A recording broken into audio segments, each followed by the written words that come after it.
Hello అండి. ఎక్కేటప్పుడు బాగానే ఎక్కాంలే కానీ దిగేటప్పుడు మాత్రం మా కష్టాలు చూడండి ఎలా ఉన్నాయో. మా రిషిగాడైతే మెట్లు హైట్ కదా, అవైతే దిగడానికి అందక వాళ్ళ నాన్న సంక అయితే ఎక్కేశాడు. సో వాడేం చిన్నపిల్లోడు కాదు కదా, 2-3 సంవత్సరాల పిల్లల్ని అయితే ఎలాగోలా ఎత్తుకొని దిగొచ్చు. సో వాడిని ఎత్తుకోవాలంటే కొంచెం కష్టమే కదా, తీసుకెళ్ళినందుకు తప్పదు అన్నట్టు ఎలాగోలా వాళ్ళ నాన్న సంక అయితే ఎక్కేసాడనమాట.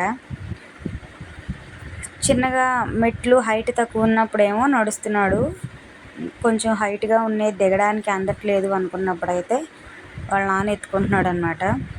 దిగేటప్పుడు మాత్రం కాళ్ళు వణుకొచ్చేసినాయి అనమాట. ఆ కాళ్ళల్లో అసలు ఓపిక లేదు, బ్యాలెన్స్ తప్పుతున్నాయి కాళ్ళు, అంతలా అయితే ఉన్నాయన్నమాట. ఎక్కినంత ఈజీ అయితే అనిపించలేదు దిగేటప్పుడు.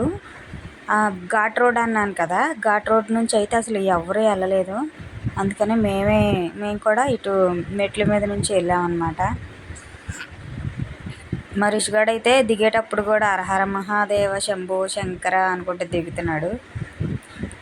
వాడు అలా అంటుంటే నా వెనకాల ఉన్న అమ్మాయి అయితే నవ్వుతుంది.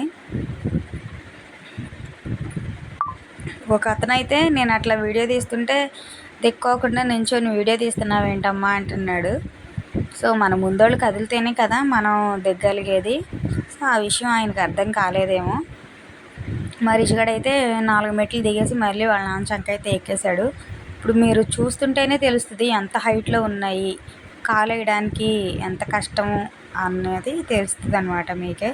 వాడిని చూసి మా ప్రసన్న కూడా దిగలేనని చెప్పేసి వాళ్ళ బాబాయ్ సంక అయితే ఎక్కేసింది. వాడు అలా హరహర మహాదేవ్ అనుకుంటూ వెళ్తుంటే దారిలో వాళ్ళందరూ నవ్వుతున్నారు. అంత నైట్లో కూడా మెట్టి పూజ చేసుకుంటూ వెళ్తున్నారండి. సో వాళ్ళు పద్దాక ఒంగోని లెగాలంటే కష్టమే కదా. నేను పెద్ద తిరుపతి వెళ్ళినప్పుడు అయితే మెట్టి పూజ చేశానమాట, ఇక్కడైతే ఎప్పుడు చేయలేదు. వాళ్ళ నాన్న ఎత్తుకొని సాలొచ్చి నాకైతే తగిలిచ్చాడు మా వాడిని. నేను అలానే ఎత్తుకోలేను కాబట్టి నేను చేయబట్టుకొని అయితే తీసుకెళ్తున్నాను. చాలామంది ఏంటంటే దిగలేక ఎక్కడ వాళ్ళు అక్కడ కూర్చోబడిపోయారు మెట్ల మీద. వచ్చే వాళ్ళకేను ఎక్కే వాళ్ళకి ఒకటే దారి అయింది. చూసారు కదా అసలు ఎలా ఉందో, తప్పుకోవడానికి కూడా లేదనమాట. ఎప్పుడెప్పుడు దిగుతామా అనిపించింది మాకైతే. ఆ కాళ్ళు వణుకుడికి బ్యాలెన్స్ తప్పుతుంది అనమాట. అడుగు కొంచెం అటు ఇటు అయినా సరే కింద పడిపోతాం. ఎలాగైతేనే దిగేసాం. ఇక్కడికి వచ్చిన తర్వాత మరీ చిన్ని మెట్లు అండి, అసలు ఒక మన కాలు స్లిప్ అవ్వకుండా కట్టుకుంటాం కదా, అలాగైతే ఉన్నాయి. మధ్యలో చూసారా గంట అందరం వాళ్ళు ఉంటారని చెప్పేసి తాడైతే కట్టారు. సో మేము ఎక్కేటప్పుడు కాకుండా దిగేటప్పుడు అయితే కొట్టామన్నమాట గంట. ఇక్కడ ఫాస్ట్ ఫుడ్ సెంటర్స్ అయితే పెట్టారనమాట. బొప్పాస్, ఇక్కడ పుచ్చకాయ ముక్కలు అయితే తీసుకున్నాము తల ఒకటి. గ్లాస్ 20 రూపాయలు అంట, 4 ముక్కలు కూడా లేవు అందులో. అవి చూసేసరికి అయితే మా వాళ్ళకి ఆనందం, ఎక్కలేని ఆనందం వచ్చేసింది పుచ్చకాయ ముక్కలో. మా పిల్ల అయితే పుచ్చకాయ టేస్ట్ అదిరిపోయిందని అయితే చెప్తుందనమాట. సో నేను కూడా గ్లాస్ తీసేసుకొని తినేసాను. బయట ఫుడ్ ఏం తిందామన్నా సరే మళ్ళీ ఏదన్నా తేడా వస్తే ఇబ్బంది పడాల్సి వచ్చిద్దని ఏం తినలేదు. జస్ట్ అక్కడ పుచ్చకాయ ముక్కలు మాత్రమే తిన్నాము. ఇప్పుడు మీరు చూస్తున్నారు కదా, సైడ్ చూపిస్తాను చూడండి, వాళ్ళు మెట్టు పూజ చేసుకుంటూ వెళ్తున్నారనమాట అంత నైట్లో కూడా. మేము ఫస్ట్ టైము వెళ్ళినప్పుడైతే మాత్రం ఒక అమ్మాయి మోకాళ్ళ మీద అయితే నడిచిందండి. మోకాళ్ళకి తుండ్లు కట్టుకొని అయితే మోకాళ్ళతో ఎక్కిందనమాట మెట్లు. అప్పుడు నైట్ 8:30 ఆ టైం అయిపోయింది. ఆ టైంలో అమ్మాయి మోకాళ్ళతో ఎక్కిందనమాట. ఎవరైనా తగిలితే కింద పడిపోతారేమో అన్నంత భయం అయితే వేసింది నాకు చూసేటప్పుడే. మా పిల్ల పుచ్చకాయ ముక్కలన్నీ తినేసి డ్యాన్స్ చేస్తుంది. సో పక్కనే ఇదైతే కళ్యాణానికి ఏర్పాట్లు చేస్తున్నారనమాట, మండపం అయితే కడుతున్నారు.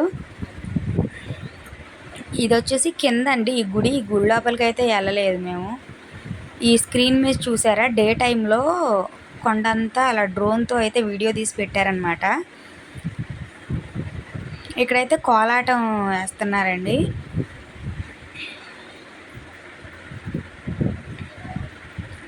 కోలాటం నెత్తి మీద బిందెలు పెట్టుకొని బిందెల మీద కర్పూరం వెలిగించారు. సో దాంతో అయితే మొత్తం నాన్ స్టాప్గా 15 నిమిషాలు అయితే ఆగకుండా కోలాటం అయితే వేశారు.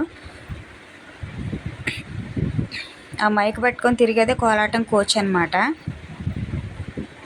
సో ఇక బిందెలు ఎత్తుకొని కోలాటం అయితే వాళ్ళు స్టార్ట్ చేశారు. మేము అదంతా చూసేసి పక్కనే మా పిల్లలు ఆడుకుంటామంటే ఎయిర్ బబుల్ ఉంటుంది కదా, సో దానిలోకి అయితే తీసుకెళ్ళాం. మా రిష్ గాడు ఒక్కటే రౌండ్ వేసాడండి.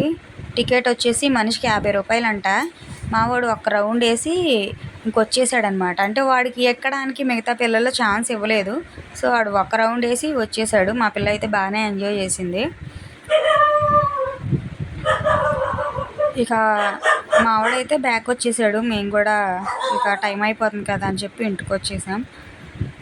సో మీరు ఎలా ఎంజాయ్ చేశారో కామెంట్ చేయండి. వీడియో నచ్చితే లైక్ చేయండి. కొత్తవారైతే మా ఛానల్ సబ్స్క్రైబ్ చేసుకోండి.